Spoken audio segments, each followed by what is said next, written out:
քրիստոնյայի համար սուրբ ծնունդը, Ռուբեն, վստահ եմ կհամաձայնվես հետս, ամենակարևոր տոնն է։ Հնարավոր ամենակարևոր տոնն է բոլոր տոների մեջ։ Ամենավերջի տհասը պետք է լինի մարդն ու չհասկանա, որ այս ամեն ինչը ոչ թե անձի Գարեգին երկրորդի դեմ է։ Ամենավերջի տհասը պետք է լինի մարդ, որ համաձայնվի, հավատա, որ Նավասարդ Կճոյանով կա հայոց եկեղեցու բարեկարգում, բոլոր տիրադավերը, բոլոր, առաջինից մինչև վերջին, այդ թվում եւ իմ նախկին գոլեգան, Աստվածաբանության ֆակուլտետի դեկանը։ Երևի գիտես մտածում ես պիտի Տեր-Ավետիսը որ Հալիձորի դարպասները բացեց, բայց նա էլ գնաց ապաշխարության ճանապարհով ձեզ օգտագործելու են եւ ամենահետին օգտագործված հնոտի պես նետելու են։ Այն կադրը, թե ինչպես են Փաշինյանը կանգնածը իրեն գնում հերթով ստորագրում են, Փաշինյանը տեքստը կարդում է, գոնե մի ծպտուն էլ դուք հանեիք։ Մկրտիչ Սրբազանը այդ Մասյացոտնի առաջնորդի, որ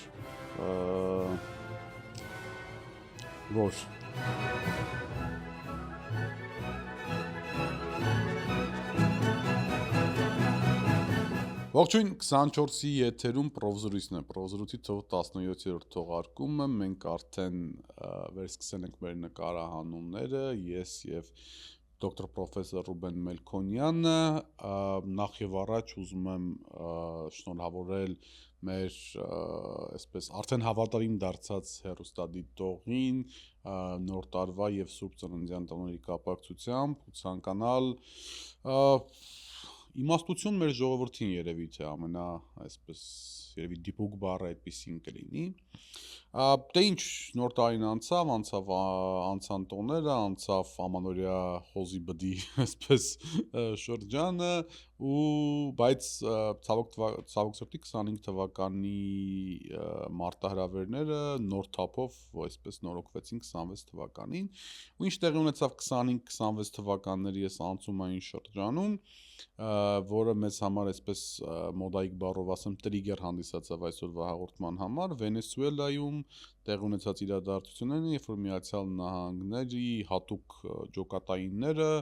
անակնկալ կերպով ձերբակալեցին եւ այնուհետեւ Նյու Յորք տեղափոխեցին, Բրուքլինի բանտ տեղափոխեցին Վենեսուելայի նախագահ Մադուրոին եւ իր տիկնոջը։ Ու այս ամեն ինչը երբ որ խոսում ենք պրոֆեսոր Ռուբեն Մելքոնյանի հետ, մեզ հիշեցրեց մի հետաքրքիր բան, որ այս ուժեղ պետությունների կայսրությունների ցանկությունները այսպես շոու անելու միջոցով ցույց տալ սեփական գերակայությունը գալիս է դեռևս անտիկ ժամանակներից ու անգամ մեր խոսակցության ժամանակ հիշեցինք թե ինչպես հայոց արտավազ երկրորդ թագավորին Մարկոս Անտոնիոսը գերեվարեց եւ տարավ Ալեքսանդրիա, որպեսզի այնտեղ անցնի Կլեոպատրայի դիմացով իր զավակներին հետագայում ուղարկեցին Հռոմ գերեվարության։ Այսօր մեր հաղորդման երևի հավաքական տրամաբանությունը այսպես երրորդ Հռոմ կամ ուժն է ծնում իրավունք տրամաբանությունն է։ Ռուբեն։ Ես նույնպես ուզում շնորհավորել մեր հայրենակիցներին 2026 թվականի հետ կապված եւ մաղթել, որ հասարակության գիտակից հատվածը կարողանա իր կամքը եւ մոտեցումները դարձնի ավելի դոմինանտ պետության հասարակական քաղաքական կյանքում եւ նաեւ ուզում եմ ասել, որ անցած տարի գրված բոլոր կոմենտները մենք ընթերցել ենք եւ կան կոմենտներ, որոնց դեռ չենք անդրադարձել, բայց դա չի նշանակում, որ անտեսում ենք ըստ պատշաճի, ըստ իրավիճակի կանդրադառնանք, օրինակ այնտեղ կար անդրադարձ Տեր-Պետրոսյանի դերակատարմանը տարբեր փուլերում եւ այլն ըստ թեմատիկ զարգացումների կարդում ենք ըստ իրավիճակի կարձագանքենք։ Ես առաջարկում եմ ձևակերպումը հետեւյալ կերպ անենք, որ մարդկության պատմությունը քաղաքականության համար ստեղծել է մոտարպես այնպիսի օրենքներ, ինչպես գիշատիչների մոտ է, հա, կամ ջունգլիների օրենքներ, որոնք դարերի ընթացքում փորձ է արվում այսպես խմբագրել, փապկացնել, քաղաքակիրթ դարձնել, տարբեր, գիտեք, այսպես հայտնի մայրաքաղաքների կամ քաղաքների անուններով կան հռչակագրեր, որոնք սահմանում են միջազգային հարաբերությունները եւ այլն, բայց այնուամենայնիվ քաղաքական գործիչները, ինչպես գիշատիչները, շատ հաճախ վերադառնում են իրենց նախնական բնազդներին եւ այնինչ տեղի է ունեցել մեր թվարկությունից առաջ, այնինչ տեղի է ունեցել վաղ կամ ուշ միջնադարում, այդ նույն տրադիցիաները շարունակվում են նաեւ 21-րդ դարում եւ պատմությունը երբեք չի դառնում հին, չի դառնում հնացած, այլ նոր մեթոդներով, նոր իրավիճակներում շարունակվում է եւ ինչպես Արեկը նշեց, տրիգերը հետեւյալն էր, երբ որ մենք տեսանք, թե ինչպես են Նյու Յորքի փողոցներում բաց մեքենայով, իրենց գազելով, սպրինտերով, ուրեմն տեղափոխում Մադուրոին, ցույց տալով քաղաքացիներին, երբեմն մեքենան դանդաղում էր, որպեսզի քաղաքացիները մոտիկից տեսնեին գերի վերցված, ռազմագերիին, եւ գոռում էին մահ Մադուրոին եւ այն յումասդա եւ այլն, անմիջապես հիշեցրեց հռոմեական տրադիցիան, երբ հաղթող Հռոմը բերում էր բարբարոս երկրներից տարբեր, այսպես մենյուի պես, քաղաքական գործիչներ, պետական գործիչներ անցկացնում էր փողոցներով եւ ժողովրդին ցույց տալու իր ուժը եւ այսպես իր դոմինանտությունը պետական եւ նաեւ դրա ավելի դրական այսպես ավելի ուշ շրջանի վկայություններն են տարբեր եվրոպական մայրաքաղաքներում, այդ թվում եւ Պետերբուրգում այդ տրիումֆալնա արկաները, որոնք խորհրդանշում են հաղթանակը պետության, բայց որոնք էլի իրենց ենթատեքստով գնում են դեպի այդ հին ռազմավարային պատկերը եւ ուզում եմ որպեսզի այսօր այս մոտեցումները, այսինքն մարդկության սահմանած փխրուն խաղի օրենքների շատ արագ փլուզումները եւ դարձի շրջանս յուր տեղավորվել դա դիտարկելով արտաքին ու ներքին քաղաքականության մեջ եւ տեսնելով զուգահեռներ, որովհետեւ այնինչ տեղի է ունենում հիմա աշխարհում մեծ քաղաքականության մեջ, դա խաղի օրենքների զրոյացումն է, փլուզումն է, այնինչ տեղի է ունենում Հայաստանում, դա նույնպես գրված ու չգրված օրենքների փլուզումն է Փաշինյանական իշխանության կողմից, որը կոչվում է ամենաթողություն, որը կոչվում է բռնապետություն եւ որի տարբեր դրսեւորումներ կան։ Այսինքն այսօր աշխարհում խաղի օրենքներ որպես այդպիսին այլևս չկա, տաբուլա ռասա է, սպիտակ էջ է եւ այս վայրենի քաղաքական իրավիճակում արտնացել են քաղաքական գործիչների նախնական այն բնազդները, որոնք եղել են մեր թվարկությունից առաջ։ Основной ինստինկտները։ Ինչ? Основной ինստինկտները, չէ, դա ուրիշ հիմնական բնազդները։ Խնդրեմ մի շեղեք, դա լրիվ ուրիշ Օպերա է։ դա ուրիշ, այո, ինչպես ասում են, դրուգա իստորիա եւ ուրեմն այս կոնտեքստում նաեւ քանի որ խոսեցինք Արտավազդ երկրորդից, որը փաստորեն դարձավ հռոմեական այդ նվաճման, այդ հաղթարշավի, այսպես զարդերից ցավոք մեկը, նաեւ հիշենք փաստորեն նրա հորը Տիգրան Մեծին, որը ինչքան իմաստուն էր, որ չդարձավ այն ժամանակվա Մադուրոն, որ կարողացավ այնքան իմաստուն լինել, որ ոչ թե Պոմպեոսը նրան գերի վերցրեց եւ տարավ, այլ չգիտեմ իր տիկնոջ հետ, այլ կարողացավ կանխել այդ իրավիճակը։ Եվ պատմության այլ դրվագները, եթե փորձենք թվարկել մեր պատմությունից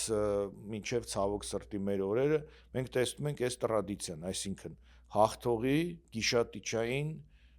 քաղաքական դրսևորումը, որը այսպես դրսևորվում է կերպարի քաղաքական գործչի գերեվարմամբ եւ դրա ցուցադրմամբ։ Հիմա մեր պատմությունից մենք կարող ենք հիշել օրինակ Փառանձեմ Թագուհու դրվագը, որը էլի համանման դրվագ է, որ դիմադրում է երկար ժամանակ, բայց ի վերջո այսպես շապուհը Արտակերտ Սամրոցյան տանում է եւ հայոց Թագուհու այսպես հրապարակային մահապատիժը Պարսկաստանում նույնպես այս տրամաբանության։ Իդր Ստեփան Զոյանի հայոց բերդում այդ տեսարանը պաշարված արտագերսի տեսարանը ֆանտաստիկ է նկարագրված, էլի այդ սովը, բանը եւ այլն երկու կենթանի մնացած նաժիշտները, որոնք պաշտպանում էին, բայց նայ դրա դիմաց մի հատ էլ մեզ փորձենք դիտարկել, մենք երբ որ հաղթում ենք հայերը հաղթանակների դեպքում, իրենց ճշտամերիների հանդեպ եղել են շատ ավելի այլ ոճով եւ հաղորդումներից մեկի ժամանակ դու հիշեցիր Մուշեղ Մամիկոնյանին կամ Վասակ Մամիկոնյանին, ընդհանրապես Մամիկոնյանների այդ սպարապետական դինաստիային, որոնք դրսևորել են այդ ժամանակվա ասպետականություն եւ գերի ընկած ճշտամիներին, գերի ընկած Պարսից արքայից արքայի կանանց ոչ թե բերել են եւ ասենք Արտաշատի հրապարակով անցկացրել են կամ այն ժամանակվա մայրաքաղաքների, այլ պատվով հետ են ուղարկել։ Այսինքն, սա նաև միգուցե հայկական քաղաքական մտքի տարբերությունն է եւ մինչեւ գալով մեր օրերը նաև ներքին ճշտամիների դեմ հաղթանակը նույնպես ուղեկցվել է այդպիսի ցուցադրմամբ, օրինակ հիշի Եկատերինա II կայսրուհու ժամանակ Պուգաչովի ապստամբությունը, որը իրեն դրել էր կեղծ Պետրոս III-ի տեղ, ինչպես ի վերջո այդ ապստամբ ուրեմն այդ զինվորականին կամ կառավարին, կազակին վանդակի մեջ բերեցին, այո, եւ որպեսզի ժողովուրդը դա տեսնի, այսինքն դա էլի հռոմեական տրադիցիայի շարունակությունն է։ Հռոմեական տրադիցիայի շարունակությունը, ինչպես նաև այնուամենայնիվ կային մարդիկ, ու ասում են անգամ, որ Պավելը Եկատերինայի եւ Պետրանի Պյոտր III-ի այսպես որդին ինքն էր մի պահ հավատացել, որ միգուցե իր հայրը ողջ է այս էանն է, ու Եկատերինան խնդիրներ իսկապես իրանց ցուցադրել այդ գերեվարված կազակին, հա, Եմելյան Պուգաչովին ցուցադրել մարդկությանը, որպեսզի իր ժողովրդին, որպեսզի իր ժողովուրդը տեսնի, որ սա ինչի մասին խոսում է, այլ ընդամենը մի կազակ է, եթե չեմ սխալվում, բանի կողմերից, Ուրալի կողմերից, եթե չեմ սխալվում, բայց կարող է միգուցե եւ սխալվեմ, որը բախտի բերում թե պատահաբար հաշվի առնելով ռուսական գործերը ռազմական թատերապեմների այդ ժամանակաշրջանում կարողացել էր ապստամբություն բարձրացնել։ Ես ի հավելում քո խոսքի ուզում եմ այդ հռոմեական ավանդույթների շարունակությունը, որտեղ հատկապես Հռոմում էր այդ տրիումֆի ժամանակ, երբ որ հաղթած կոնսուլը, հաղթած զորավարը վերադառնում էր այս կամ այն էքսպեդիցիոն այսպես արշավից իր հետ բերելով որպես տրաֆեյ նաև մարդկանց Նաև առաջնորդների հաշվետվություններ որոշակի։ դա որոշակի առումով հաշվետվություններ, որ տեսեք Հռոմը ուր է հասել մինչև ահա այս բարբարոս ցեղի առաջնորդը, որը չգիտեմ հազարավոր մարդկանց է սպանել, է արել, բայց հիմա ինքը մեր առջև է, մեր գերին է եւ այլն։ Մի վատ բան եմ ուզում ասել, որ մեր համար էլ հերթական սարսափելի ամոթի դրվագը կլիներ, երբ որ 20 թվականից հետո եւ մանավանդ 20 թվականից հետո երբ որ Ալիևը անցկացրեց իր առաջին այսպես կոչված հաղթանակի զորահանդեսը Բաքվում, այդ պահին անգամ ադրբեջանական լրատվամիջոցները տարածում էին, որ Արցախի պաշտպանության բանակի գերեվարված զինծառայողներին կարող են նույնպես անցկացնել այդ Բաքվի այդ զորահանդեսի ժամանակ ու մեծ աղմուկ բարձրացավ ու ես հիմա ուղղակի սարսափով եմ պատկերացնում թե ինչպեսի կադրերի մենք ականատես կլինենք, չնայած ոչ պակաս քստմնելի եւ մեզ համար վիրավորող կադրեր մենք ամեն անգամ տեսնում ենք, երբ որ մեր հայրենակիցները Արցախի ռազմաքաղաքական առաջնորդները, ինչպես նաեւ այլ գերեվարված մեր հայրենակիցներ գտնվում են Բաքվի բանտերում, կեղծ դատարաններում եւ ինձ համար կրկնակի ավելի սարսափելի զգացողություն է, երբ որ ես տեսնում եմ Հայաստանում յան ազգանունով ինչ որ դեգեներատների, որոնք որ ողջունում են տեղի ունեցող իրադարձությունները ու ղատելության մթնոլորտ են տարածում Հայաստանում թե գերեվարված, թե Հայաստան մազապուրց եղած արցախցիների նկատմամբ եւ այդ ամեն ինչը չեմ վախենա սա ասել տեղի ունենում իշխանությունների լուր, երբեմն ավելի ակտիվ աջակցության ներքո, այսինքն օրինակ կան մարդիկ, ես հիմա անունները չեմ տա մեր եթերը չափականելու համար, որոնք որ ուղիղ զբաղված են Արցախատյացություն Հայաստանում քարոզելով, արցախցիների նկատմամբ ատելություն քարոզելով եւ իրանք գտնվում են պետական պաշտպանության ներքո, Երևանում ման են գալիս պետական պաշտպանության ներքո, որպեսզի հանկարծ անցնող որևիցե մի արցախցի այդ սրիկայությունների համար մի ինչ ասեմ, մի մուշտի չհասցնի, հա, դրան կամ դրանց։ Հիմա գիտես մեզ համար պատմությունից հայտնի է հետևյալ խոսքը, Մոսկվան 3-րդ Հռոմն է, 4-րդը չի լինելու, դա տեղի ունեցավ այն ժամանակ, երբ որ բյուզանդական վերջին կայսեր, կարծեմ աղջիկը, եթե չեմ սխալվում, Սոֆյան, որը ապաստան էր գտել Հռոմում, ապաստան էր գտել Հռոմի պապի մոտ, որպես հարս եկավ ուրեմն Ռուսաստան, Մոսկովյան ցարի մոտ, դարձավ իր կինը պալեալոգների վերջին այսպես շարավիղը եւ իր հետ բերեց շտանդարտը, հա, դրոշը, երկգլխբյուզանդական երկգլխանի արծիվը եւ փաստորեն Մոսկվան դարձավ դրա քաղաքական ժառանգորդը, ինչի մասին դեպ ես եւ դու մի հաղորդում նկարել ենք։ Բայց հիմա իր բնույթով ավելի, որտեվ մեծ հաշվով Ռուսաստանը իհարկե կրել է ժամանակի այդ երրորդ Հռոմի տրամաբանությունը, բայց ինքը մեծ հաշվով ավելի իմ կարծիքով հռոմեական արևելից կայսրության նմանություն ունի, այսինքն բուն իրական Հռոմի, հա, նմանությունը ավելի շատ Միացյալ Նահանգները ունի, որ այսօր հեգեմոնիա է տարածում նաև օգտագործելով հռոմեական այսպես որոշակի երևույթները, տեսեք, ասենք նույն Նիկոլաս Մադուրոյի ձերբակալությունը, հա,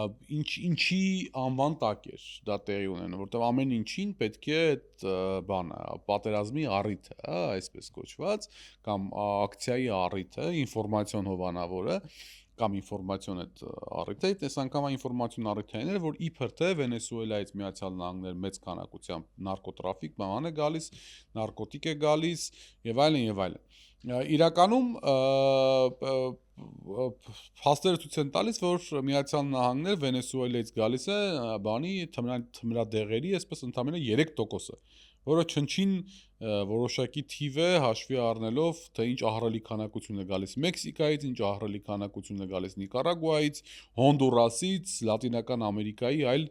երկրներից եւ անգամ Չինաստանից է իդեպ գալիս մեծ քանակության բան։ Այսինքն ակնհայտ է, որ Թրամփի համար այդ նարկոտիկի թեման ուղղակի տեխնիկական պահ էր, որպեսզի կարողանար արդարացնել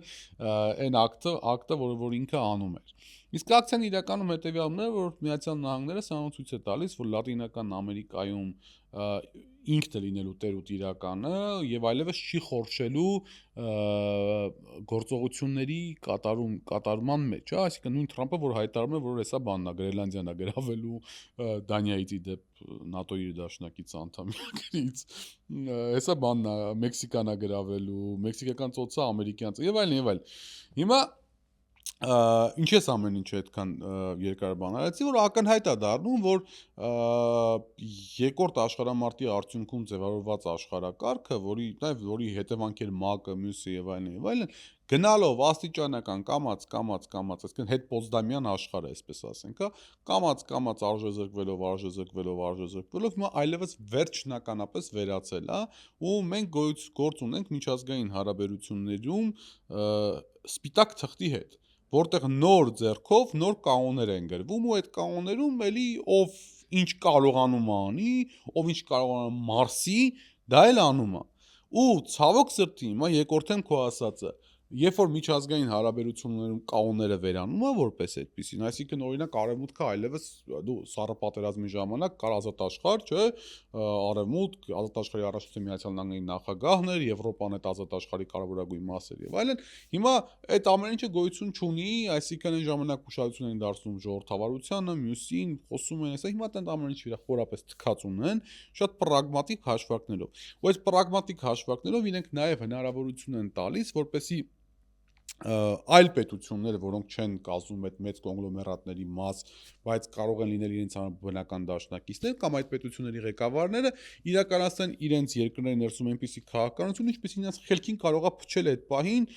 սեփական իշխանությունը պահպանելու կամ ուժեղացնելու համար։ Եվ դրա ամենաֆանտաստիկ օրինակը Նիկոլ Փաշինյանի իշխանությունն է, Նիկոլ Փաշինյանի կառավարությունն, այսինքն մի իշխանություն, մի կառավարություն, որ բառի բուն իմաստով ծեծ կերավ արտաքին աշխարհում եւ մեծ տարավ որպես պետություն մատաղարեց Ադրբեջանի ոտքերի տակ, որովհետեւ դրա շարունակությունը, այսինքն մեր պարտությունը սկզբում էր ռազմի դաշտում, հետո մենք սկսեցինք պարտվել այլևս ոչ միայն պատերազմի հետևանքներով, այլ նաև հոգեբանորեն սկսեցինք պարտվել, այլ նաև քաղաքակրթական պարտության է մեզ տանում, ինքնության պարտության է մեզ տանում, պատմական մեր հիշողության կորուստի է տանում եւ այլն։ Այսինքն ամբողջական մի փաթեթ է, էլի։ Ու այդ սպիտակ բանը որ կա, սպիտակ էջը որ կա, նաև վերաբերվում է Հայաստանին։ Ու երբ որ մենք տեսնում ենք թե Նիկոլ Փաշինյանը ինչեր է անում, ասենք ոնց է ադմինիստրատիվ ռեսուրս հավաքած 2-3 հազար հոգի մարդ են, որ կեսին ստիպելով, կեսին համոզելով, կեսին խնդրելով տանում պատասնում Երևանի կենտրոնում, մի հատ էլ հայտարարում Հիսուսը այլևս մենակ չի, ես կողմ ենք կեղծ պրապավեդնիկի իր այդ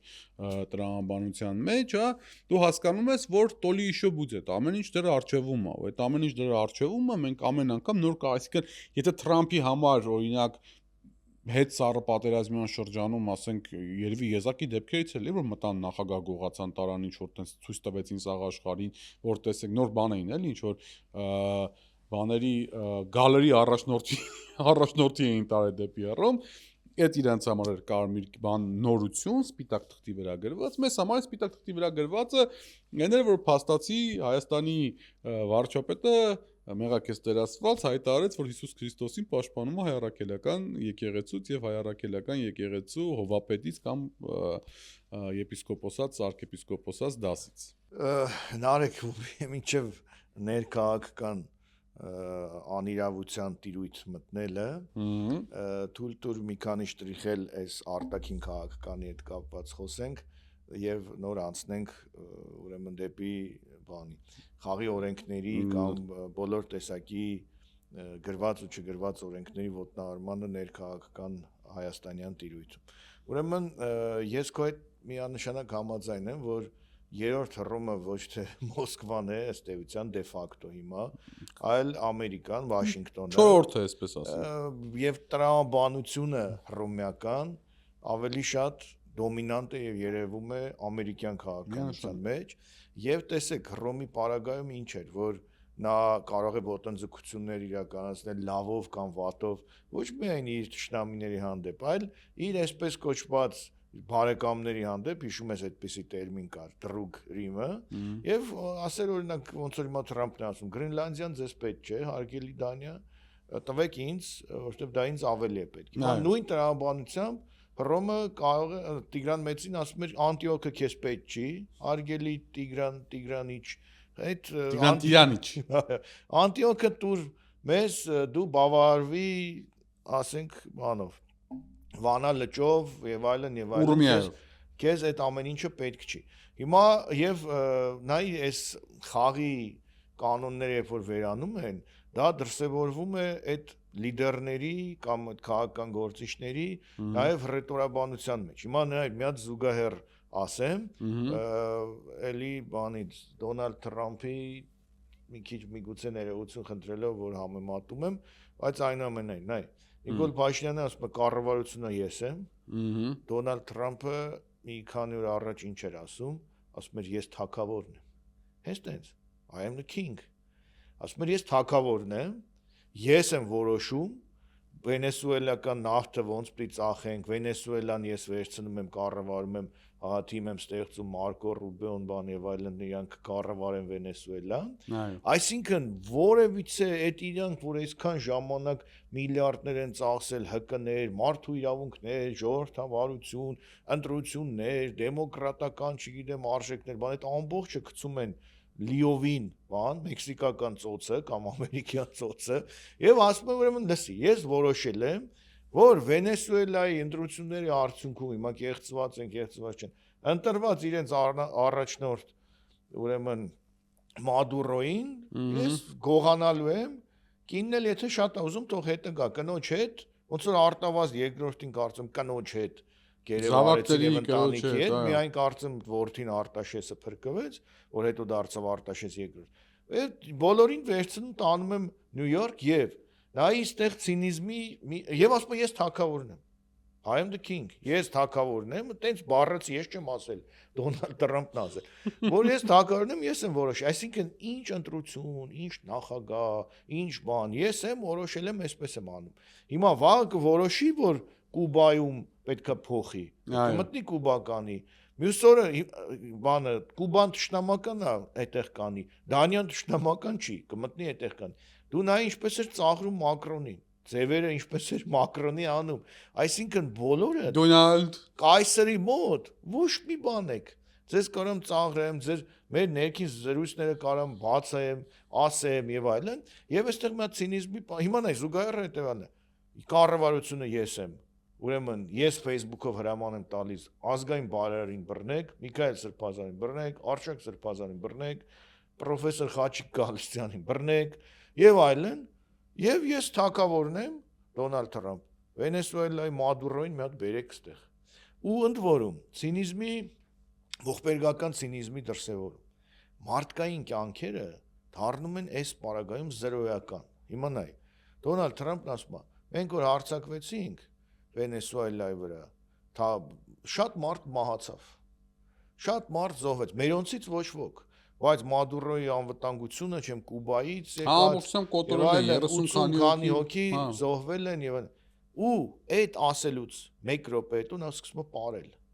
Դոնալդ Թրամփը ապարում ասում է, ինձ ճիշտ է Մելանյան ասել է ապարի, բայց սկսում է ապարային շարժումներ անել։ Եվ այստեղից այդ բանը պատճառը, որ Մադուրոյին վիդեոն, որ Մադուրոն ապարում է եւ ասում է, «Կա ուզում եք ինձ բռնեք, եկեք բռնեք»։ Եվ Դոնալդ Թրամփը բռնում բերում է ու սկսում է ապարել։ Հասկանում եք, հիմա սա 21-րդ դարի այս արհեստական բանականության, չգիտեմ ինչի հասած մարդկության մտածելակերպա, թե մեր թվարկությունից առաջ գիշատիչային օրենքների տրամաբանության շարունակությունն է, որովհետև հիմա նույն կերպ երևի Մարկոս Անտոնիոսը, որ արտավազդին բռնել է, եւ այտենց ապարել է, ուրախացել է, այդպես բոլոր հռոմեացի տիրակալներ ուրախացել են, այդպես երևի Եկատերինա II ուրախացել է, որ Պուգաչովին է բռնել, եւ այդպես շարունակ։ Հասկանում ես, այսինքն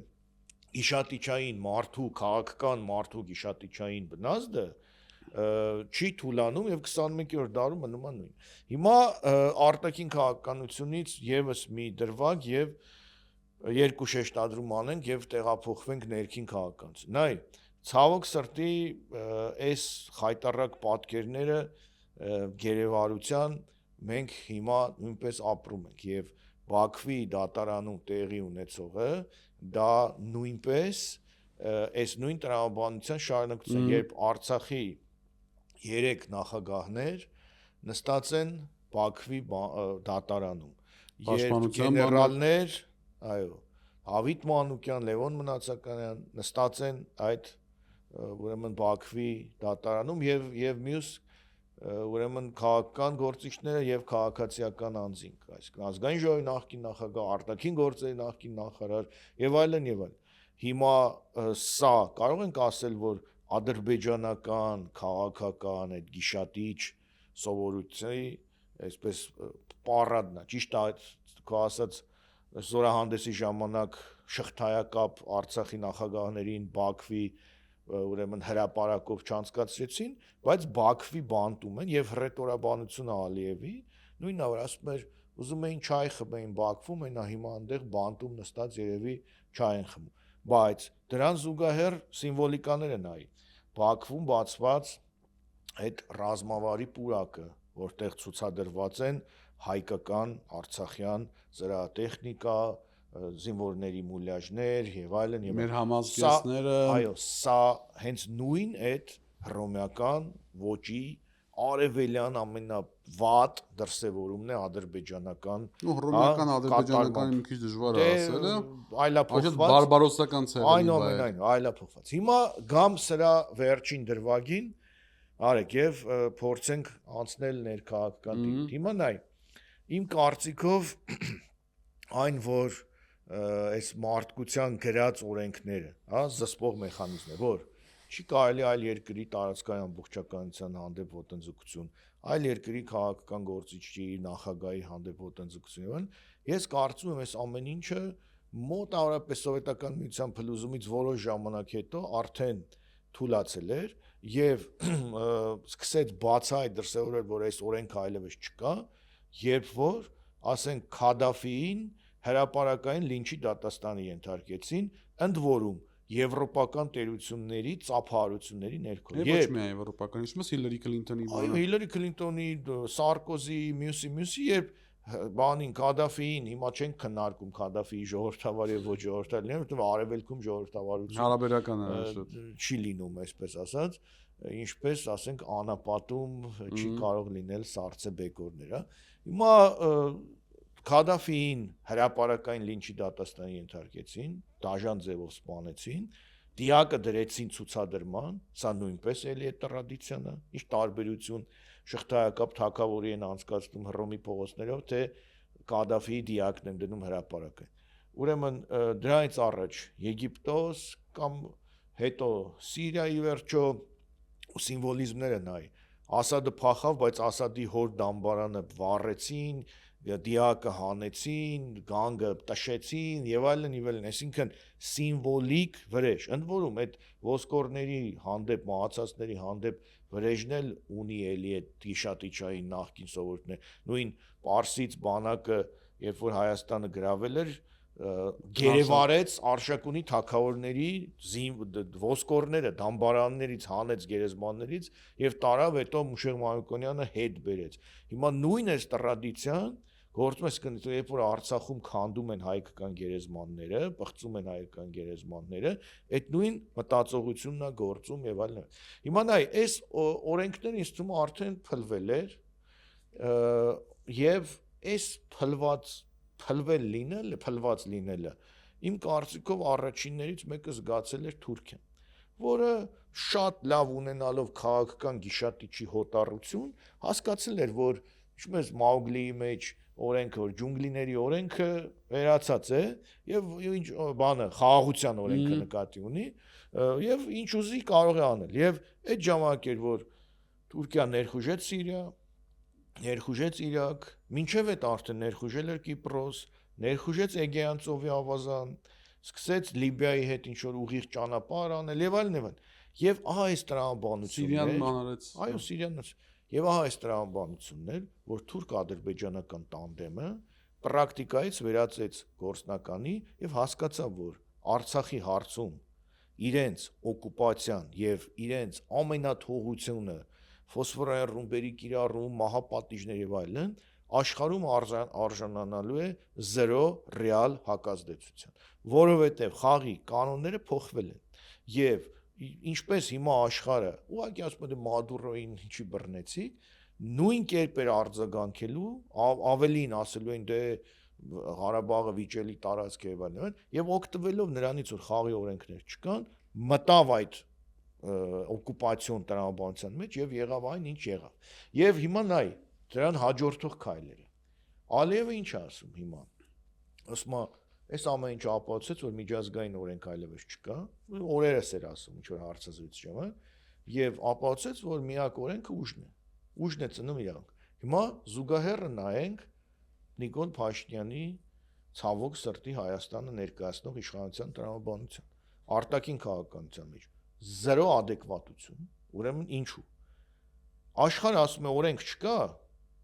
Նիկոլ Փաշինյանի իշխանությունը ասում է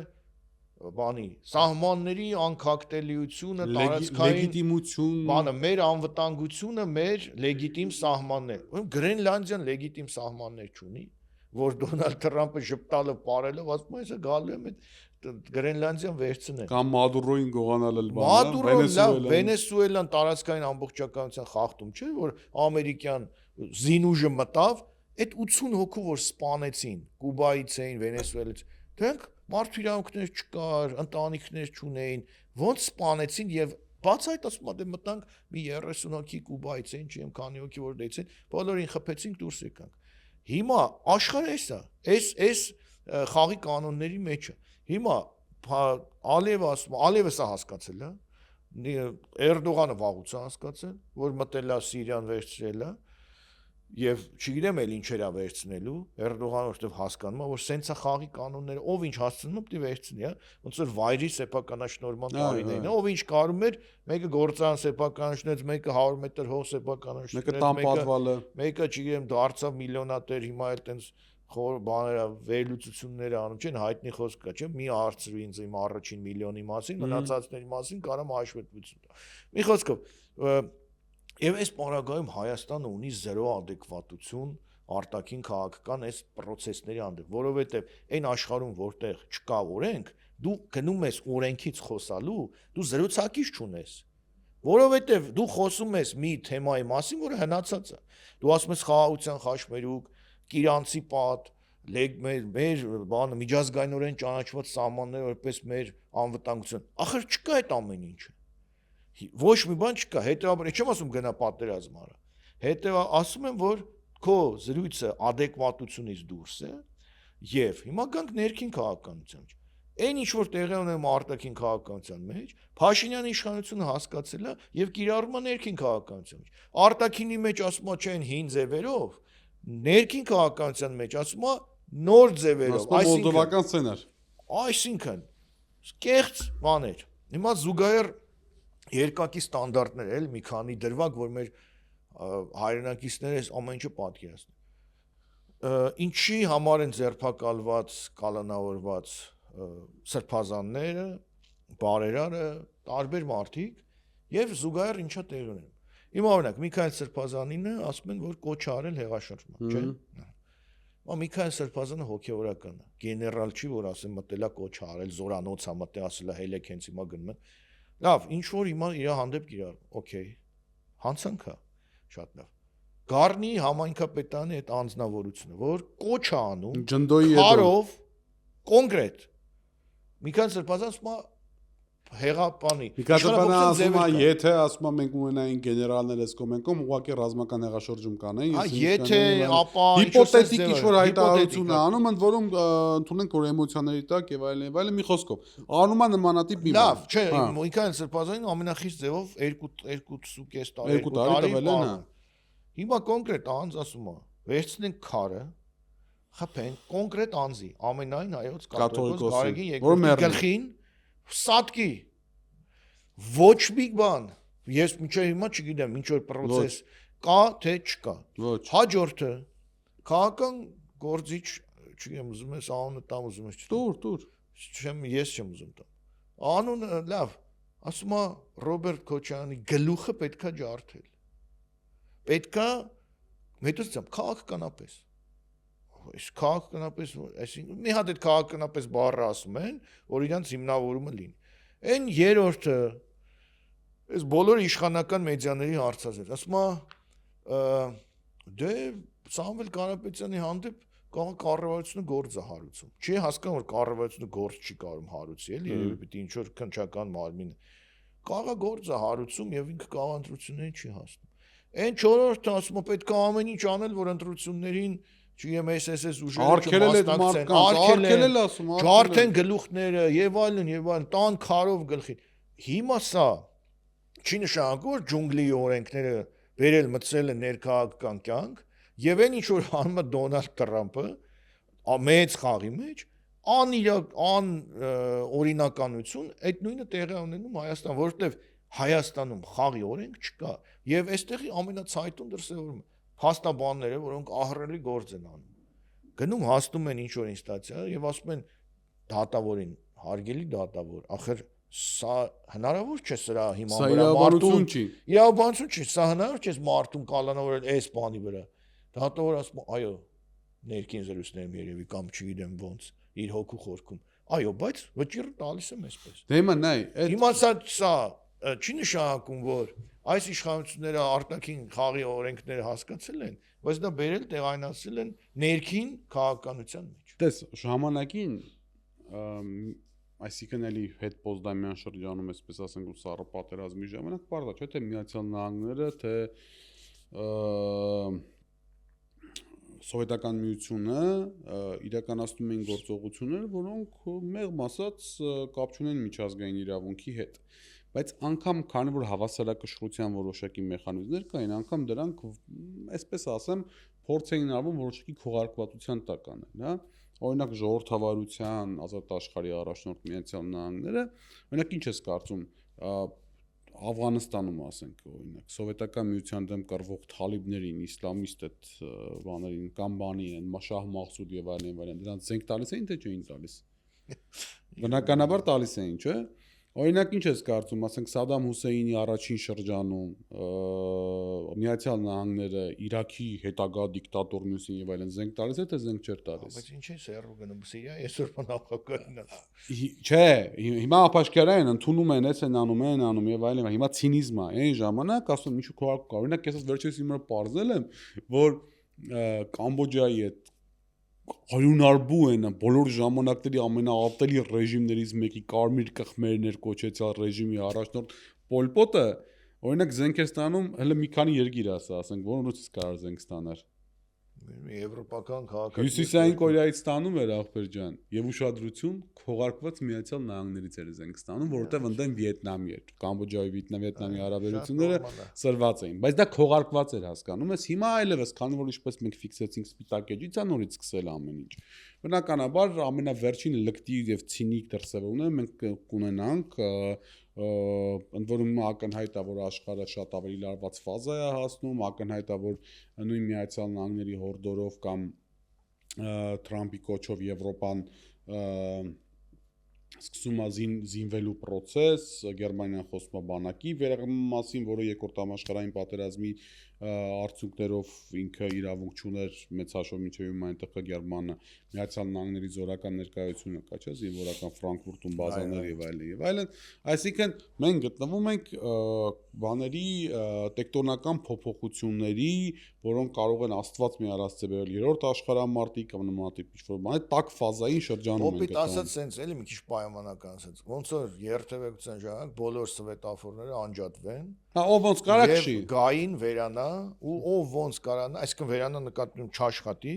եւ ով ոնց կարանա քշի, որ փակ փողոց, բաց փողոց չկա, աճ չկա, ձախ չկա, ոչ մի բան չկա։ Հիմա այդ ամեն ինչը բնականաբար, քանի որ մենք հիշում ենք, մենք քաղաքագիտական տերմին ենք տվել Հայաստանի իշխանություններին, հայկական քաղաքագիտական տերմին, դու ես տվել այդ հայկական քաղաքագիտական տերմինը, արտաքին աշխարհում կուրկուրիձակ լինելու հանգամանքը, սա զուտ քաղաքագիտական տերմին է, ներքին կյանքում անշուշտ դա դրսևորվում է բորենու այսպես բաներով, բնազդներով ասեմ կամ գործողություններով ասեմ, ու այդ բորենու գործողությունների մեջ այդ ամեն ինչը կրնակի ցինիզմի ինչն է, որ փաստորեն ինչ որ կարելի է իրենց եւ ինչ որ իրենք անում են, օրինակ դա այլախոհների պարագայում դա վերում է ուղիղ կալանքի։ Տարական բան եմ ասում։ Այո։ Օրինակ եմ վերում, ասենք 160 ժամը մեր սիրելի Սաթիկ Սարյանի ղեկավարած լրատվամիջոցը հրապարակում է ձայնագրություն, որտեղ Երևանի թե մարզպետարանից մեկի չեմ հիշում, բույս ծառայություններից բանի առողջապահության վարչությունն է կոչվում, ինչա կոչվում, իր աշխատակիցներին ուղղակի ասում է, որ պիտի այսին ժամին կհավաքվեք այստեղ, բոլորս գնում ենք մեր շատ սիրելի պարոն վարչապետի հետ երթի։ Ուխտաերթի։ Ուխտաերթի, ինչպես ձևակերպեց ԿՊ-ական։ Ընդ որում ես որպես արևելագետ ուխտաերթերի դեմ չեմ, որտեղ դրանք ուխտերի կարավաններով երթեր են գերեցիկ, բայց մենք չեն հասկանում ինչ է խոսում, ինչ են ասում, վերջը հիմա նայ, սա մի իրականություն է, բան արեց, եկեք Ժորժ ջան, պետք է գնանք մասնակցենք մեր պարոն Փաշինյանի մոտ։ Երեկվա վիդեոներ, այդ օրվա վիդեոները նայեք մասնակիցների ուխտաերթի, կառավարության տարբեր պաշտոնյաներ, կառավարության, մարզպետարանների, քաղաքապետարանների, բույս ծառայությունների, կրթական հաստատությունների եւ այլն, այսինքն հին ու բարի նորմալ ադմինիստրատիվ ռեսուրս, այն վարչական ռեսուրսի բոլ կիրառմամբ եւ դրա արդյունքում անգամ 3000 հոգի մարդ չէին կարողացել հավաքել։ Բայց հələ կներես էլի ես այդ համատությունը բերեմ։ Մենք ունենք ձայնագրություն, այդ ձայնագրությունը ես կդնեմ մեր եթերի ժամանակ, երբ որ ասում եք գաք բլա։ Բարի օր եւ բարի զատիկ բոլորին, ուզում եմ տեղեկացնեմ, որ այսօր ժամը 1-ին առողջապահության վարչությունով հավաքվում ենք կինո Ռասիայի մոտ եւ շարժվում ենք Ուխտերթի պարոն Փաշինյանի հետ միասին։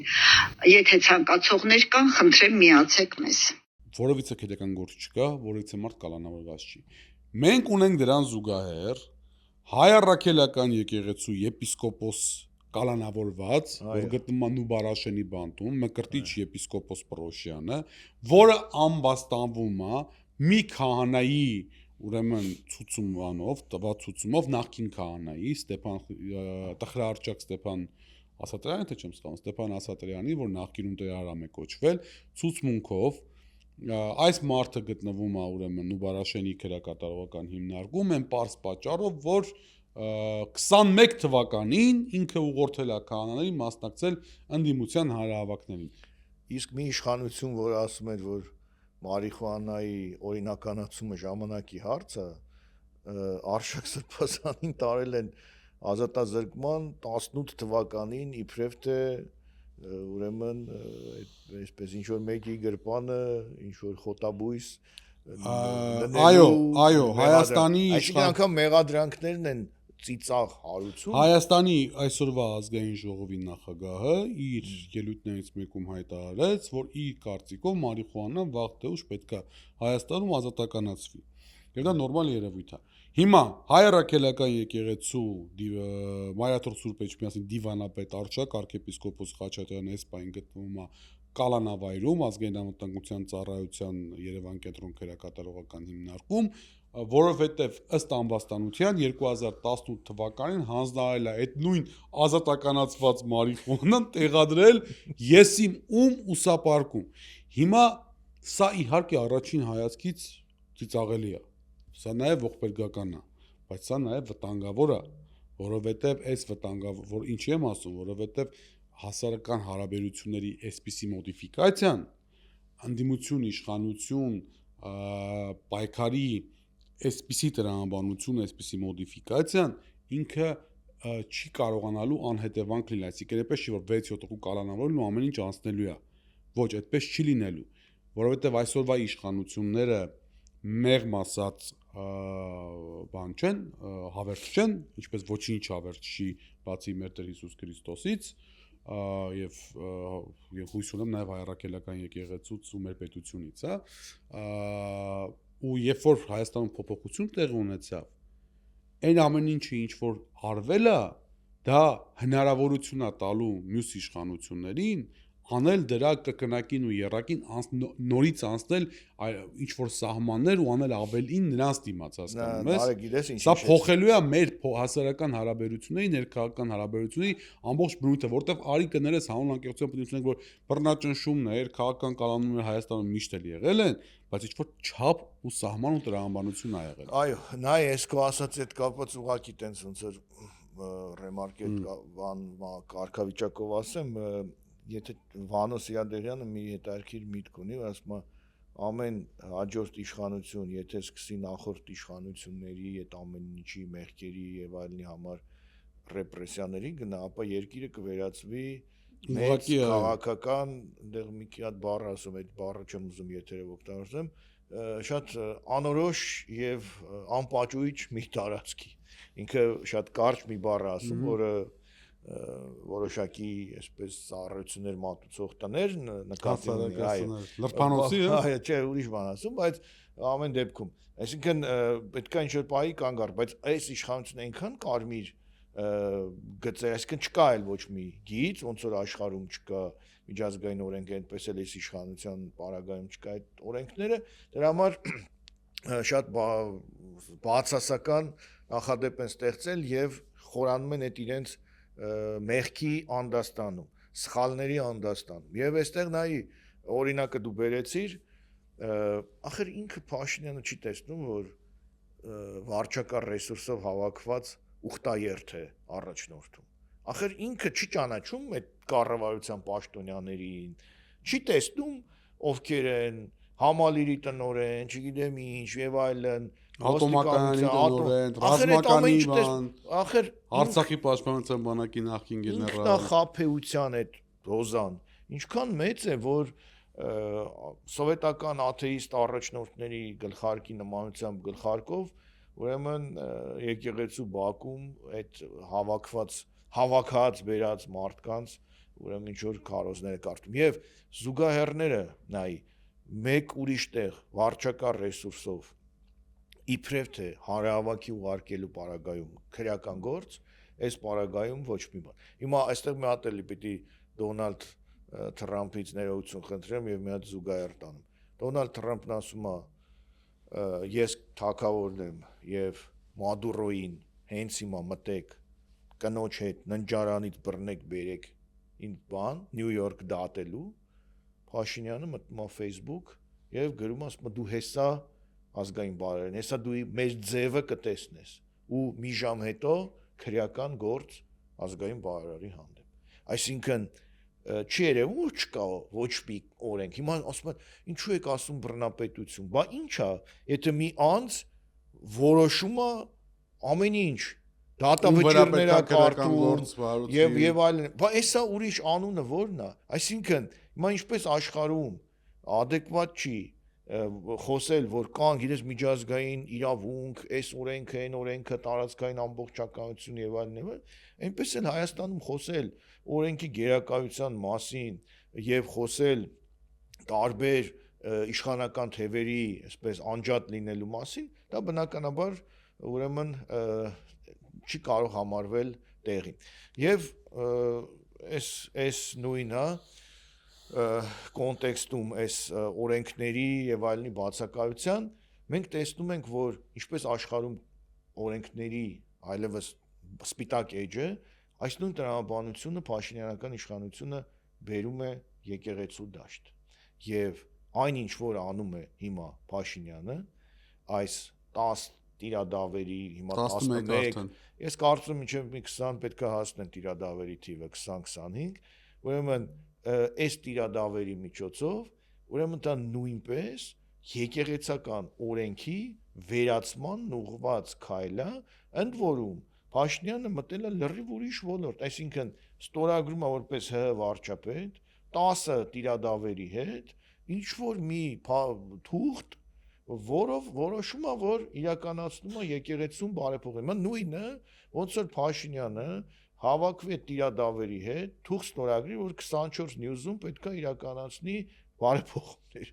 Այսինքն ոչ մի կապ չունենալով կամ պիտի գնա, ասենք մի հատ կարան թուղթ ստորագրեն, որ ինքը եւ այդ 24, ինչա 10, 24, տես ասացի 24 տիրադավ, 11 տիրադավերը, ասենք Երևանի ավտոբուս ՓԲ-ում պետք է իրականացնեն ինչ որ փոփոխություն։ Այսինքն կապ չունեն այդ մարտիկ այդ ոլորտի հետ, բայց ինքը մտնում է այդ ոլորտի մեջ։ Եվ իդեպ երեք մի քանի օր առաջ Միքայել Սրբազանը տիրադավերին եւս մի քանի էպիտետ ավելացրեց, անվանելով չնչին տիրադավեր։ Հիմա ես Միքայել Սրբազանին ցիտելով անվանեց նրանց չնչին ճղճիմ տիրադավեր, շատ դիպուկ ձևակերպում էր, եւ հիմա նայեք, տիրադավերը ինչ են անում։ Եկեղեցական կարգը, օրենքը, որ իրենք գիտեն, բացահայտ ոտնահարում են, ինչպես Դոնալդ Թրամփը ոտնահարում է միջազգային օրենքը, ինչպես Փաշինյանը ոտնահարում է հայաստանյան օրենքները, այնպես էլ տիրադավերը, ինչպես նմանս գտան է, նույն ձևով ուրեմն իրականացնում են այս եկեղեցական այսպես կոչված ասպատակությունը։ Եվ հիմա աշխարհում այս անօրինության շքերթը զսպող ուժեր, ես չգիտեմ, Նարեկ, կգտնվեն թե ոչ, այսինքն այդ կոչերը, որ անում է Չինաստանը, Ռուսաստանը, որ դադարեցրեք, չի կարելի մտնել այլ երկրների տարածք, այլ երկրների նախագահներին գողանալ չի կարելի։ Ռուսաստանը երբ դա ասում է, դա մի տեսակ բանդարում ուկրաինական թատերաբեմ։ Հիմա այս ամեն ինչը կասեցնող բան չկա։ Հայաստանի քաղաքական դաշտում այս ամեն ինչը կասեցնող, չգիտեմ, քաղաքական ուժ եւ ընտրություններ միգուցե նշмарվեն։ Եկեղեցու այս փլուզումը, այս անկումը, այս անօրինությունը, որ իրականացում են տիրադավերի միջոցով, ուխտաերթերով եւ այլն, այս ամեն ինչը կասեցնող հստակ մի ուժ, մի կերպար կա, որը այս ամեն ինչի դեմ կանգնած է։ Դա ամենայն հայոց կաթողիկոսն է, որպես անձ եւ որպես ինստիտուտ, որ շարունակում է հավատարիմ մնալ, կարճած մնալ դարավոր հայկական եկեղեցու օրենքներին, կարգին, եւ դրա համար պետք է ուժ մաղթել վեհապարին, որ այս աշխարհում, որտեղ օրենքները ջնջվում են, գոնե հայ առաքելական եկեղեցու օրենքները հնարավոր լինի պաշտպանել ուխտաերթերի ղեկավարներից, տիրադավերից, չնչին տիրադավերից եւ այն մնացած ուժերից, որոնք այս ամեն ինչի դեմ պայքարում են։ Հետևաբար մենք կարող ենք ֆիքսել Նարեկ, որ հիմա մենք ապրում ենք մի ժամանակաշրջանում, մի դարաշրջանում ամբողջ մարդկությունը, որտեղ չկան քաղաքական սվետաֆորներ, քաղաքական լուսացույցեր, որտեղ չկան քաղաքական գծանշումներ, որտեղ չկան քաղաքական երթևեկության կանոններ եւ որտեղ քաոս է, խառնաշփոթ է։ Հիմա նայ, երբ որ այդ քաոս ու խառնաշփոթ ա լինում, կամ պատկերացնենք այդ մեծ երթևեկության պայմաններում, եթե բազմաթիվ մեքենաներ քշում են, ապա ցավոք սրտի վթարներից անխուսափել հնարավոր չի լինում։ Ու այդ նոր վթարները նոր լուսացույցներ տեղադրելու այսպես առիթ են ստեղծում կամ պարտադիր պայման են ստեղծում, ուստի ակնհայտ է, որ միջազգային հարաբերությունում մեծ տեկտոնական փոփոխությունները բերելու են ինչ-որ մի աշխարհակարգի ստեղծման, չգիտեմ, մի տարի, 2 տարի, 5, 10, նայած թե իրադարձությունները ինչպես կզարգանան, թե հին աշխարհում եւ թե նոր աշխարհում, եթե հին տերմինոլոգիաներով առաջնորդվենք, այսինքն թե ուկրաինական թատերաբեմում, թե Միացյալ Նահանգների նոր էքսպանսիոնիստական տրամաբանության մեջ, թե հարավ-արևելյան Ասիայում, չինական աշխարհում եւ այլն, այսինքն այդ ամեն ինչը պետքա այսպես հասունանա ինչ-որ գործողությունների ֆազայի վերածվի, այդ վերածվելու հետևանքով կամ արդյունքում մնացած պրոդուկտն էլ, այսպես ասենք, այլևս նոր խաղի կանոններ ձեռք բերի, ինչպես օրինակ եղավ երկրորդ աշխարհամարտից հետո կամ առաջին աշխարհամարտից հետո այդ ազգերի լիգա եւ այլն։ Բայց դրա հետ միասին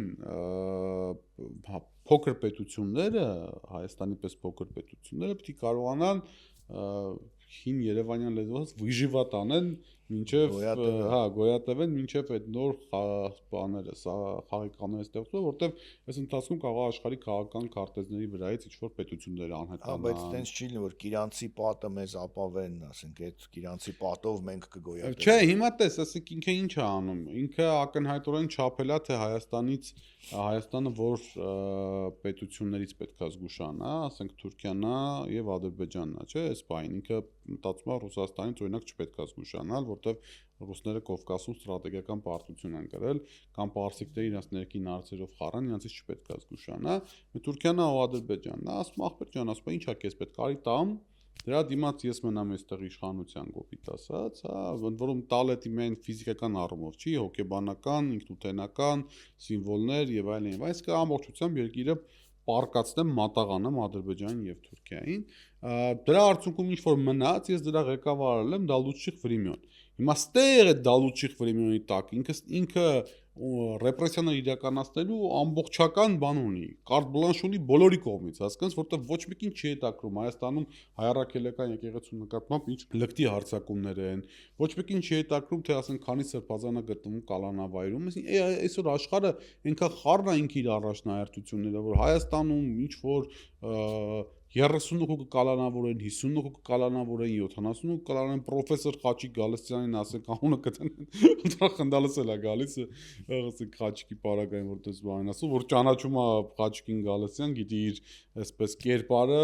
ակնհայտ է, որ ինքը ոչ մի կապ չունի այդ մեղսագրված իրեն բանի հետ, ամբաստանության հետ։ Այսինքն մենք հիմա մի հատ իրավիճակում ենք գտնվում, որ եթե Հայաստան պետությունը ինքը պետք է վիժիվատանի այս հորձանուտի մեջ, հա, գոյատևի այս հորձանուտի մեջ մինչև լավագույն ժամանակները հասնեն, մեր պարագայում էլ այս մեր, այսինքն չհամաձայնվողները, հա, որոնք որ չեն համաձայնվում այսօրվա քաղաքականությամբ, պետք է գոյատևեն այնքան ժամանակ, մինչև այդ ռեպրեսիվ համակարգը իրենց չի հասնի, էլի մոտավորապես։ Արեք, այսպես ասեմ, նախ հիմա փաստորեն աշխարհում քաղաքական ամենաթողությունն է, որը Հայաստանում ավելի ցայտուն դրսևորվում է ներքաղաքական կյանքում։ Եվ մինչև կգրվեն նոր քաղաքական օրենքները, մինչև հիմա պատկերացրեք համաշխարհային ջրհեղեղ է, համաշխարհային փոթորիկ է, եւ պիտի փոթորիկը դադարի, ջրհեղեղը հետ քաշվի, որ նոր ուրվագծվեն բնագծերը, օրենքների բնագծեր եւ այլն։ Եվ չհամակերպվողները հենց իրենք են լինելու այդ օրենքները գրողները, որովհետև իրենք են ինստիտուցիոնալ հիշողության կրողը այն ամեն ինչի, ինչ որ մարդկությունը ստեղծել է, այդ գրված օրենքներ կամ չգրված օրենքներ, որոնք խախտվում են։ Հետևաբար այդ չհամակերպվող տեսակը, որը շատ քիչ է, անպայմանորեն պետք է մնա, որովհետև հիմա գիտես ինչա տեղի ունենում։ Ասում են, մենք եկեղեցու դեմ չենք պայքարում։ Եվ նայ, հրապարակային մեղադրանքներ, վիրավորանքներ, օրինակ լուսահոգի Արմեն Գրիգորյանը նախկին, հա, կավեին, ինչ էր իրեն վերագրվում, որ ինչ որ ընդհանուր մի հատվածի հասարակության ինչ որ մի վերավորանք ազգամիջյան ճշտամանք առաջ։ Հիմա այդ ուխտայերթի օրը ոչ անհայտ մի կերպար ասում է, ով որ մտածում է, որ եկեղեցու դեմ ենք, ամենավերջի սրիկան։ Այդպես մտածում են հազարավոր մարդիկ, ուրեմն դու հազարավոր մարդկանց վիրավորում ես ասելով ամենավերջի սրիկը, ամենավերջի տհասը պետք է լինի մարդ, որ չհասկանա, որ այս ամեն ինչը ոչ թե անձի Գարեգին երկրորդի դեմ է, ամենավերջի տհասը պետք է լինի մարդ, որ համաձայնվի, բանանի, հավատա, որ Նավասարդ Կճոյանով կա հայոց եկեղեցու բարեկարգում, փրկություն, որ այն մյուս չնչիններով, այն բոլոր տիրադավերը, բոլոր առաջինից մինչև վերջին, այդ թվում եւ իմ նախկին գոլեգան, Աստվածաբանության ֆակուլտետի դեկանը, բոլորով, որովհետեւ իրենք անցել են բոլոր հնարավոր գծերը, այդ դրանցով կա հայոց եկեղեցու փրկություն, իհարկե ոչ, ով պետք է հավատան, որ այդ մարդկանցով գնալու է հայ եկեղեցին մաքրվել Կամ այն աղանդավորներին, որ հավաքել էր գցել էր հետևից մեկ հոգի էլ կան ինչ որ բոլոր պատարակներին գնում են, դրանք են հայ առաքելական եկեղեցու Կամ այն բնաձայնական ձայներ հանող այդ ուխտաերթի մի մասնակից, որ լրագրողի մոտ ինչ որ իր բնական կարիքների դրանով հայ եկեղեցին հայ եկեղեցու կամ հայ եկեղեցու պատին կարճած, որտեղ 1700 տարվա աղոթք կա, խտացած, հայհոյում եք, համայնքապետեր, տարբեր տեղերի, հա։ Ի տարբեր տեղի, կոնկրետ Թալինի համայնքապետը, այլ եւ ուրիշ համայնքապետեր դրանով հայ եկեղեցին հայոյանքով եք մաքրում։ Ուրեմն եկեղեցին խաղաղության տեղ է, պատարակը խաղաղության վրա։ Դու Նիկոլ Փաշինյան, խաղաղության այդ օրը Կիրակին պատարակի նույնպես վերածում ես խժդժության, ատելության։ Դրա մասին ես գրել եմ։ Դու ես քրիստոնյա, դու ես ուզում մաքրես եկեղեցին։ Դրա մասին ես գրել եմ, հիմա էլ օգտվելով առաջը կասեմ, քրիստոնյայի համար ես չեմ ուզում ինձ դնեմ ամենաուղղափառ քրիստոնյայի տեղը, հա։ Փառք Տիրոջ։ Ես քրիստոնյա եմ, հայ առաքելական եկեղեցու զավակ եմ, մնացածը այլևս իմ կարողությունների եւ իմ ընկալումների սահմաններում է, բայց քրիստոնյայի համար սուրբ ծնունդը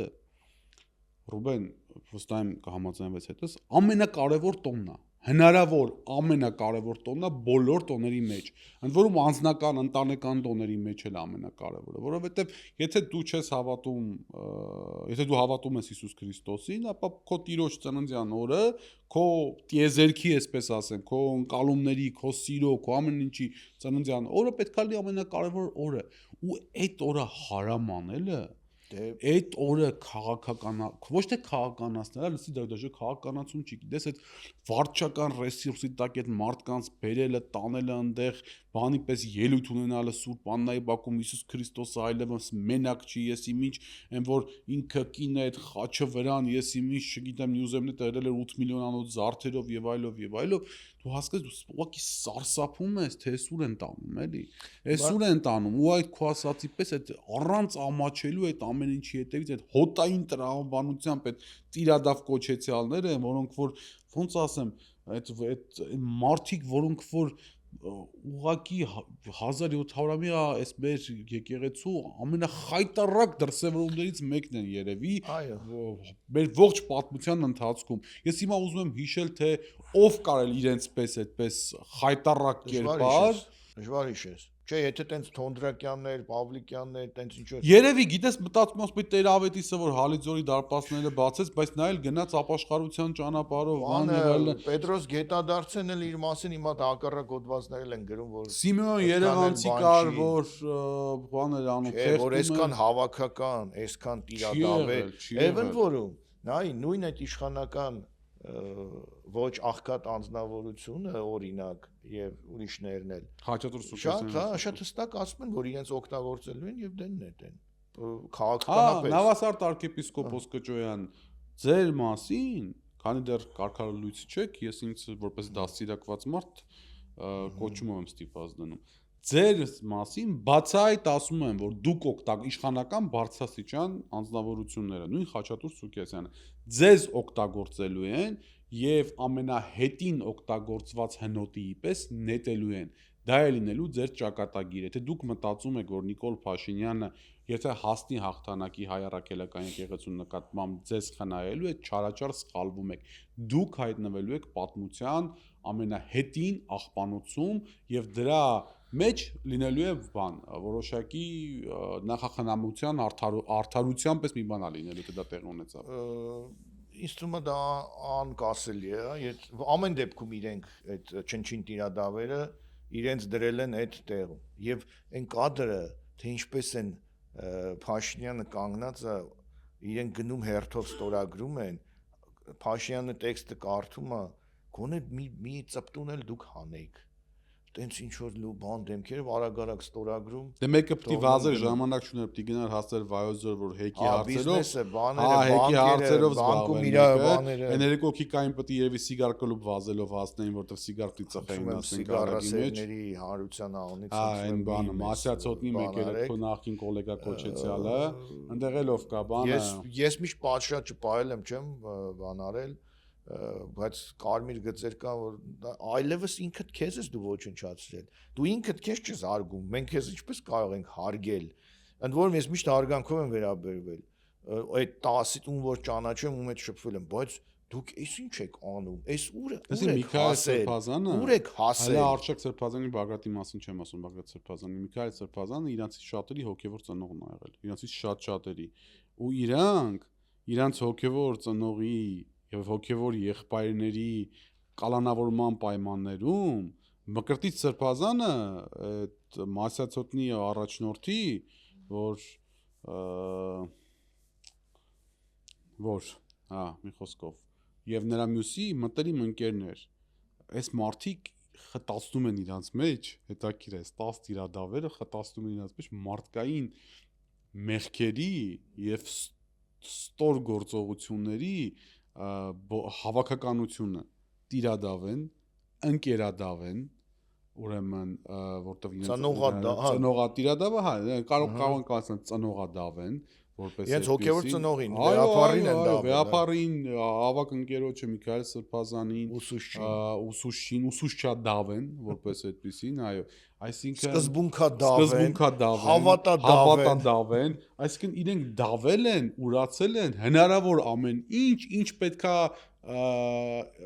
լինի հայառաքելական եկեղեցու սպասավորի մեջ հասկանում ես։ Արեք, բայց մեզ Մադուրոից էլի եկանք հասանք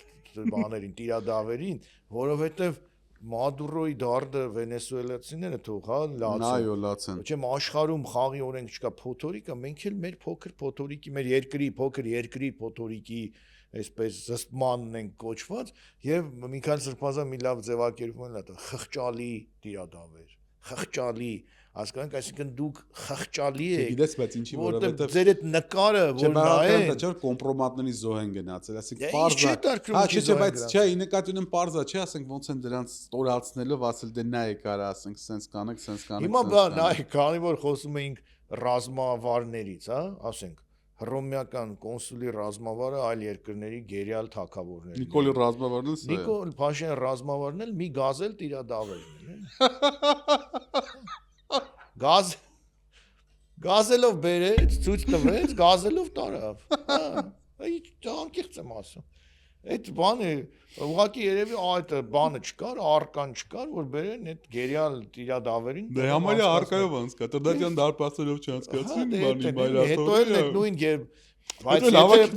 չէ, բայց լսի, եթե բաները հռոմեական կոնսուլները մի անգամ էին անցկացնում օգտագործում, ասած մի հատ տարան կառավարության այդ բանում, ինչա, վարչապետի կեցավայրում մի հատ։ Հիմա վաղը կարող է ուրիշ տեղ էլի տանեն տիրադավ, բազմակի այսինքն այդ անդադ այդ խրախճանքը այդ գերիալների շարունակվում է եւ այո այստեղ մի հատ բան եմ ուզում ավելացնեմ, որ այս ընթացքը, այս սահմանների ջնջման, հա նաև ցույց է դնում մարդկային կերպարների ոչնչացում։ Այսինքն մենք տեսնում ենք, որ կերպարները ցած փլուզվում են, մտավորականներ, չգիտեմ, իբրև եսի ինչ որ սկզբունքային գործիչներ, ցած հերթով փլուզվելով գնում են։ Եվ հիմա այս կոնտեքստում, երբ որ խաղի օրենք չկա, մենք տիրադավերի հանդեպ լծվենք խղճմտանքով եւ ինչ որ բաներ փորձենք, սահմաններ փորձենք, այսքան ժամանակ պահել եմ։ Բայց երբ որ այս ամեն ինչ փլուզվում է, դուք ձեր կերպարներն են փլուզվում։ Մենք տեսնում ենք փլուզված մտավորականների կերպար։ Եվ հիմա նա այդ բանը Սուրբ Ծննդի ժամանակ, չէ՞, քրիստոնյաները պիտի խաղաղություն, նույնիսկ ներողամտություն, նույնիսկ իրենց ճշնամիների հանդեպ ներողամտություն։ Ոնց որ Օլիմպիադայի ժամանակ աշխարհում հռչակում էր մարաթոնում, որ իրար չեն պատերազմները դադարում են Օլիմպիադայի։ Բա դու քրիստոնյա ես քեզ հրճակել Նիկոլ Փաշինյան, Սուրբ Ծննդի օրով շարունակում ես ատելություն քարոզել։ 2018 թվականից այս երկրում նյարդային ղժղժոցը, որը վերաբերում է բոլոր ոլորտներին եւ այդ վերջի այդ նման ձևակերպումը լսել եմ Սուրբ Աննայի բակում, երբ էլի հրահրում էր, ասում էր պատարակների ժամանակ մտեք, աղաղակեք, խանգարեք կարգը, մի հատ օրենք խախտեք եւ ասեք թող Գարեգին երկրորդի անունը զեղչեն, չտան։ Ու այդ իր կոչին լսելով չեմ Թալինի եկեղեցին փակում են, ասում են չպետք է մտնես, որտեվ մենք որոշել ենք, որ այս տղեն անելու պատարակը դու պետք է չմտնես։ Սա ամենաթողությունը Դոնալդ Թրամփից ինչու է տարբերվում Թալինի եկեղեցին պաշարածները։ Դոնալդ Թրամփը կարում է Մադուրոյին գողանում, սրանք կարողանում են եկեղեցին, Թալինի եկեղեցին անում շրջափակում են, ասում են պետքա սենց անենք։ Այսինքն խաղի օրենքների եթե դադարում ամեն մեկը իր փայ, ինչպես ասում են, ինչ որ մի բան անում։ Բայց արեք փորձելով ամփոփել մի հատ բանը հիշեցի, գիտես, այն լավ գրքից մի անգամ եմ խոսել են Ժուլիեն Բենդայի այդ «Предательство интеллектуала», մտավորականների դավաճանությունը շատ ուժեղ է այդ բանը, չէ՞ 40-ականներին է գրվել, թե խոսքը ոնց դարի կեսել, նույնիսկ առաջի կես։ Բայց արդիականը մինչև հիմա որտեղ ասում է բանի, այս գիրքը կկարդան այնքան ինչքան որ մտավորականները կդավաճանեն։ Իսկ մտավորականները հավերժ դավաճանեն։ Հիմա մենք այն օրը ուխտա երթին տեսանք մտավորականի անունով դավաճանողներ, չէ՞, որոնք դավաճանել իրենց մահացած ընկերոջը անգամ, հա։ Այո։ Եվ այսպես շարունակ։ Հիմա տես այդ գրքում մի հատ շատ դիպուկ բան կա, որը մեր օրերին շատ բռնում է։ Ասում է ինչով պետքա վախեցնեն մտավորականներին, բաներին, հասարակական շերտերին, որ գոնե ինչ-որ ձևով վախենան։ Ձևակերպումը նայ ոնց է մեր օրին բռնում։ Ասում են նրանք Աստծուց արդեն չեն վախենում, ուրեմն գոնե պետքա պատերազմից վախենան։ Ուրեմն քանի որ Աստծով չեն վախենում, նրանց պետք է վախեցնել պատերազմով։ Հիմա ինչ է ասում Փաշինյանական իշխանությունը, որ ժողովրդական լայն կամ ոչ լայն զանգվածներ էլ հավատում են, մենք խաղաղություն ենք բերել։ Այ մենք քայլում էինք, արդեն խաղաղություն էր։ Այդ տեսնում ենք խաղաղություն։ Այ եթե հանկարծ քաղաքական այլ ուժերի ընտրեք, այդ խաղաղությունը կվերանա, պատերազմ կլինի։ Ուրեմն սպառնում են պատերազմով, վախեցնում են պատերազմով եւ ինչ են ասում։ Ասում են ասպատակեք Աստծո տները, հարցակվեք եկեղեցու վրա եւ պատարակի ժամանակ բղավեք, որ Գարեգին երկրորդի անունը չտան։ Սա ինչ է, եթե ոչ ասպատակություն եկեղեցու վրա։ Այսինքն Աստծուց մի վախեցեք, պատերազմից վախեցեք։ Եվ քանի որ Աստծուց չեք վախենում արդեն, դրա համար պետքա տարբեր պետական քարոզչամիջոցներով, իշխանական քարոզչամիջոցներով տարածեն վախը պատերազմի հանդեպ եւ տարածեն դավաճանած մտավորականների այդ ինտելեկտուալների դավաճանած խմբակի շուրթերով նրանց կողմից եւ այլն։ Եվ մենք հիմա ցավոք սրտի ապրում ենք այդպիսի ժամանակներ եւ տես եկեղեցու գրավումը իրոք չեն կարող երևակայել որ այդպիսի բան կա, բայց հիմա կա։ Այսինքն հիմա կոնկրետ երկու եկեղեցի գրավված է եւ օրենքը հիմա աշխարհի օրենքը ասում են Մադուրոյին չի կարելի մտնել իր ննջարանից գողանալ, հիմա այստեղի օրենքը ասում է չի կարելի որ մտնեք եկեղեցու ներքին կյանքի մեջ եւ որոշեք թե ով է պատարակ մատուցելու։ Փակեք դուռը, ասեք իրենց գյուղացին հավաքվում մեր գյուղի եկեղեցին դուռը փակում ենք, տերտերին գնա հլստեղի։ Գյուղի ժողովուրդը չի հավաքում, ընդհանրապես մի քանի ամեն դեպքում ով հավաքում, բայց ինչով են անում։ Ամենաթողությամբ, ոստիկանության աջակցությամբ, պաշտպանվելով իշխանությամբ։ Ռուբեն 2018 թվականից ես քո հետ լրիվ համաձայն եմ, ես էլ կոտրուտությամբ ամփոփեմ։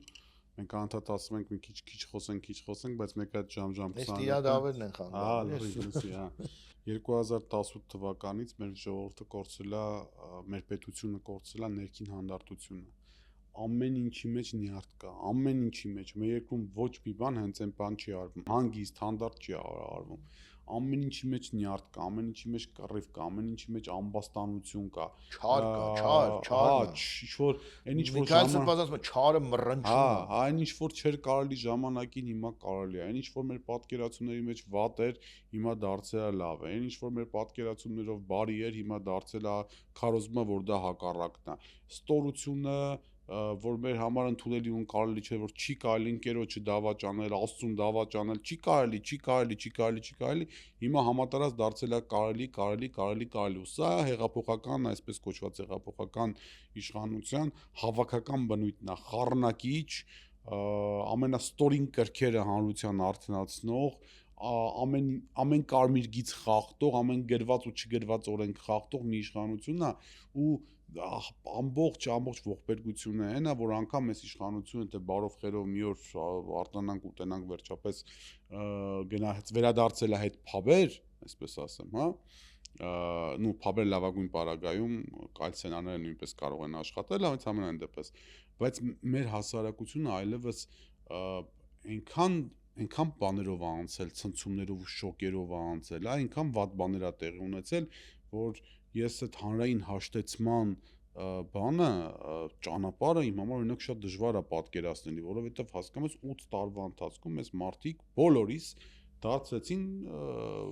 թշնամի իրար։ Նարեկ մորեխների մի տեսակ կա, այս սառնչա, որ իրենց ճանապարհին ամեն ինչ քանդելով անցնում են առաջ։ Այդ քաղաքական սառնչաների այս ոճը Հայաստանում այս քանի տարի է արդեն դոմինանտ է եւ նարեկ նայ բառեր կան, որոնք համարվում էին սենց ամենավերջը, այն զգաստության, զգոնության կոչելու են ամենավերին գաղափարը մտքերը, չէ, եւ դրանցից մեկը որն էր, ասում են Աստծուց վախեցեք։ Հիմա Աստծուց ողորմած տատիկիս խոսքն են, անդադ ասում են Աստծուց վախեցեք։ Աստծուց չեն վախենում։ Աստծուց, հասկանում ես, մայր տաճարի մոտ պատից կարճած հայհոյում են։ Ուխտա երթով իբր գնում են խաղաղության, ատելություն տարածելով, ճանապարհին թքելով, ծամոն ծամելով, եւ այլն։ Աստծուց չեք վախենում։ Այ վերջի խոսքն էլ չէ, ոչ միայն Տիրոջ Հիսուս Քրիստոսի, այլև մի քանի այլ անձանց, որոնք մահից առաջ այդ զգոշացումը տվել են, օրինակ Նիկոլայ II-ը, այդպես են վերագրում, չգիտեմ ճիշտ է թե չէ, որ երբ որ ասում են, որ հիմա ձեզ պետք է գնդակահարենք, վերջի խոսքը ասում է ների նրանց զիջեն գիտակցում, թե ինչ են անում, հիմա այս Աստծուց, որ չեն վախենում, այն մնացածն էլ չեն գիտակցում, այսինքն ներել էլ պետք, նրանց համար ներում էլ պետք չի խնդրել, որտեվ մտիրա դավերը, որոնք իրենց ամբողջ կյանքը նվիրել են իբրև Աստծո խոսքը ուսումնասիրելու եւ քարոզելու, չեն հասկանում ինչ են անում եւ չեն վախենում Աստծուց եւ մենք պետք է իրենց համար ներում խնդրենք։ Մի խոսքով Մադուրոն իր խնդիրներով Նիկոլից մինչև Նիկոլաս հասանք, էլի, այսպես Նիկոլասից մինչև ռոմեական տրադիցիաները գերեվարման հանգիստ չեն տալիս աշխարհին, նաև 21-րդ դարում եւ Դոնալդ Թրամփը որպես նորորյա հռոմեական կայսր իր քաղաքական սանձարձակությամբ տրիումֆատոր։ Դե ինչ, եթերում պրոզորիստը պրոզորիտի թվով 17-րդ թողարկումը, մենք այն վարում էինք ես, Նարեկ Գալստյանը եւ պատվանդանության դոկտոր պրոֆեսոր Ռուբեն Մելքոնյանը, շնորհակալություն շատ մեզ հետևելու համար։ Մենք եթեր ենք հեռարձակում ամեն շաբաթ ժամը 22:00-ին, հետևեք մեզ, տվեք մեկնաբանություններ, դիտարկումներ, մենք դրանք անպայման հետևում ենք եւ հետագա հաղորդումների ժամանակ դրանք փորձում ենք հաշվի առնել։ Մնացեք խաղաղությամբ եւ հույս ունենք, որ մինչեւ հաջորդ շաբաթ մեր երկրում նոր մի խելագարություն տեղի չի ունենա։ Այո, հույս ունենանք։